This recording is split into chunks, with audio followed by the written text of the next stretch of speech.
உப்பு வீட்டில் ம். உப்பு குறைச்சலாகவே இருக்கக்கூடாது. உப்பு சட்டி நிறைஞ்சே இருக்கணும். உப்பு எப்போ நிறைஞ்சே இருக்கணும். ம். ஒரு ஜார் வச்சுருப்பீங்க, இவ்வளோ பெரிய ஜாரு இவ்வளோ ஜாரு உங்கள் வசதியை பொறுத்து இருக்குது. கடைசி வரைக்கும் எடுக்க பண்ணாதீங்க. உப்பு கொட்டிக்கிட்டே இருங்க எப்போவுமே. உப்பு வந்து என்ன தெரியுமா, அது பணம். அது பாசிட்டிவ் எனர்ஜி கொடுக்கும்.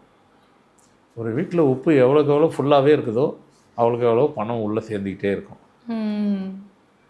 நீங்கள் ஒன்றும் நான் சொல்கிறது சமைக்கிற உப்பை சொல்கிறேன்.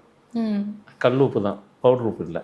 அதுவும் சொல்லிடுறேன். பவுடர் உப்பு இது பொருந்தாது. கல் உப்பு எங்கள் வீட்டில் நாங்கள் கல் உப்பே பயன்படுத்த மாட்டேங்க. நாங்கள் வந்து பவுடர் உப்பு தான். அது அவங்களுக்கு பொருந்தாது. அப்படின்னு என்னது, பணத்துக்கும் அவங்களுக்கும் பொருத்தம் இல்லை, வராது. அது இப்போ கல் உப்பு வைக்கிறவங்க வீட்டில் தான் பணம். கல் உப்பு வைக்கிறவங்களுக்கு தான் பணம் உள்ள வீட்டுக்குள்ளேயே வரும்.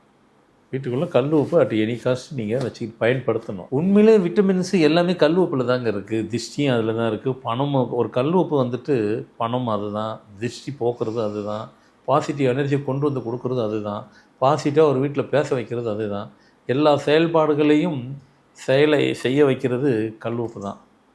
என்னங்க உப்பு மேலே போட்டிங்க? ஆமாங்க, நீங்கள் டேஸ்ட்டில் பயங்கரமாக செய்வீங்க, உப்பே போடாமல் சாப்பிடுங்க பார்க்கலாம். முடியாதுல்ல. அதான் கல் உப்பு.